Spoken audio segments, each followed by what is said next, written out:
अस्सलाम वालेकुम। उम्मीद करता हूँ आप सब खैरियत से होंगे। आज हम 10th क्लास के फर्स्ट यूनिट केमिकल इक्विलिब्रियम को स्टार्ट करने जा रहे हैं, जिसमें से सबसे पहले हम इसके इंट्रोडक्शन के बारे में पढ़ेंगे और उसके बाद इसको डिटेल में जितने भी टॉपिक्स होंगे उसको पढ़ेंगे। तो इंट्रोडक्शन में इसको स्टार्ट करते हैं एक एग्जांपल से कि अगर हम एक क्लोज कंटेनर लें जिसमें पानी हो। फॉर एग्जांपल ये एक क्लोज कंटेनर है, याद रखिए इसका ढक्कन क्लोज होगा, बंद होगा, और इसमें वाटर है जिसको एक फिक्स टेम्परेचर पे हीट करेंगे। इसको हीट करेंगे फॉर एग्जांपल 40 सेंटीग्रेड है, 30, 40, 50 जो भी हो। और आप लोगों को पता है कि जब वाटर को या किसी भी लिक्विड को आप हीट करते हैं तो इसके इवापोरेशन से वेपर्स बनते हैं। तो जब वेपर्स बनेंगे, अगर ये कंटेनर ओपन होता तो इसके जो गैस मॉलिक्यूल्स है वो एटमॉस्फेयर में चले जाते, तो इसके जो कंटेनर के अंदर है इक्विलिब्रियम वो इस्टेब्लिश न होता। तो इसलिए इसको कंप्लीट क्लोज होगा ताकि इसमें जो वेपर्स बनेंगे वो इसी के अंदर रहे और बाहर न जा सके। तो कुछ टाइम के बाद देखिए जब इवापोरेशन स्टार्ट होगा तो ये वाटर के मॉलिक्यूल्स गैस में तब्दील होंगे, लिक्विड से इवापोरेशन के प्रोसेस से ये वाटर वेपर्स बनेंगे। क्योंकि जब हीट होगा तो इसकी काइनेटिक एनर्जी बढ़ेगी और काइनेटिक एनर्जी की वजह से जो लिक्विड के मॉलिक्यूल्स हैं इनके दरमियान फोर्स ऑफ अट्रैक्शन है, ये काइनेटिक एनर्जी उस पर हावी हो जाती है और ये उस चेन को ब्रेक करके ये गैस में तब्दील हो जाती है। और ये प्रोसेस जिसमें से लिक्विड वेपर्स में तब्दील होता है इसको एवापोरेशन कहते हैं। और स्टार्ट में और जब थोड़े से टाइम गुजर जाए तो इवापोरेशन का प्रोसेस जो है ये फास्ट होता है, ये प्रोसेस फास्ट होता है, तेज़ होता है। कुछ टाइम के बाद ये जो गैस के मॉलिक्यूल्स हैं, जो वेपर्स हैं, इनकी काइनेटिक एनर्जी ख़त्म होकर ये वापस लिक्विड में तब्दील होते हैं। अब इनकी वापस लिक्विड में तब्दील होने के प्रोसेस को, जिसमें से ये वेपर्स वापस लिक्विड में तब्दील होते हैं, इसको कंडेंसेशन कहते हैं। इसको कंडेंसेशन का प्रोसेस कहते हैं। और कुछ टाइम के बाद ये दोनों बिल्कुल इक्वल हो जाते हैं, जिसमें से वाटर है और इस वाटर से वेपर जो बन रहे थे, वाटर से जो वेपर बनने का प्रोसेस था, ये लिक्विड और ये गैस के मॉलिक्यूल्स या वेपर्स, जो वेपर्स बन रहे थे, ये प्रोसेस ये कुछ टाइम के बाद ये इक्वल हो जाता है और देखिए और इनके दरमियान इक्विलिब्रियम एस्टेब्लिश हो जाता है, ये बैलेंस हो जाते हैं। ये प्रोसेस लिक्विड से वेपर बनने का और फिर वेपर से वापस लिक्विड के बनने का ये जो स्पीड है या रेट है, रेट ऑफ जो जिसको हम केमिकल इक्विलिब्रियम में एक लफ्ज़ यूज़ होते हैं रेट, ये रेट मीन स्पीड, ये दोनों इक्वल हो जाते हैं। और ये जो प्रोसेस है एवापोरेशन का, एवापोरेशन और कंडेंसेशन का जो स्पीड है, रेट है, ये इक्वल हो जाता है और ये इक्विलिब्रियम अटेन या इस्टेब्लिश कर देते हैं।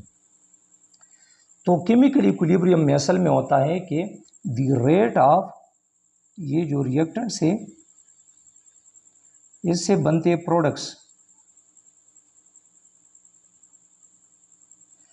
तो रेट ऑफ फॉरवर्ड रिएक्शन, यहाँ पे एक लफ्ज़ यूज़ होता है फॉरवर्ड रिएक्शन। फॉरवर्ड रिएक्शन तब होता है जब रिएक्टेंट से प्रोडक्ट्स बनता है और कुछ टाइम के बाद इस प्रोडक्ट्स की ब्रेकडाउन से वापस रिएक्टेंट्स बनते हैं, जिसको कहते हैं रिवर्स रिएक्शन। Reverse reaction. तो the rate of forward reaction, when the rate of forward reaction becomes equal to the rate of reverse reaction, और रेट मीन स्पीड,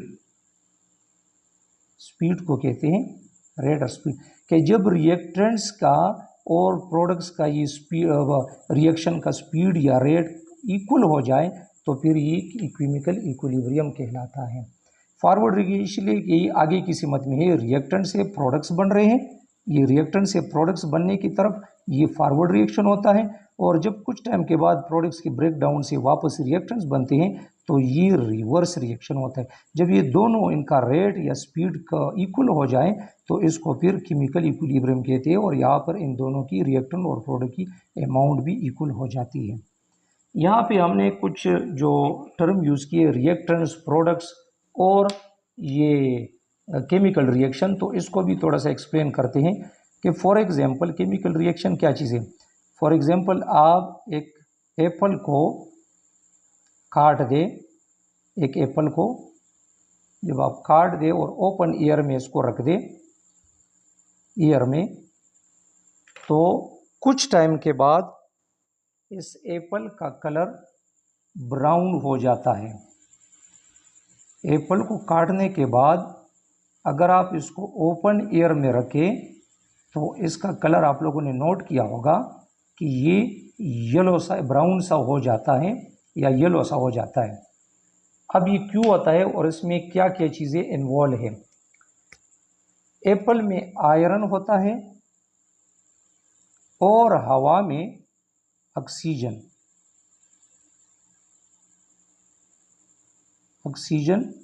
अब हवा में ऑक्सीजन और एप्पल में आयरन, ये दोनों आपस में मिलते हैं और इसके नतीजे में, इसके रिजल्ट में एक नया चीज़ बनता है और वो होता है आयरन ऑक्साइड।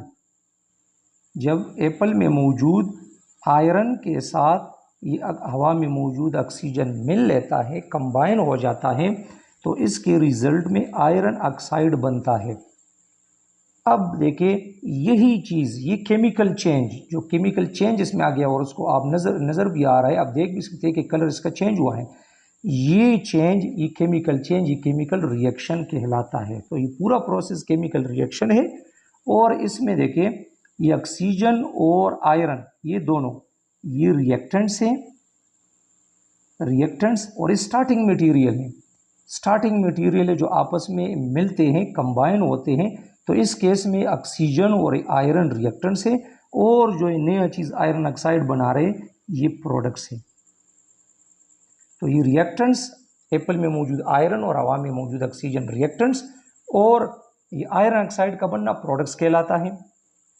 और इस प्रोसेस को, ये पूरे अमल को केमिकल रिएक्शन कहते हैं।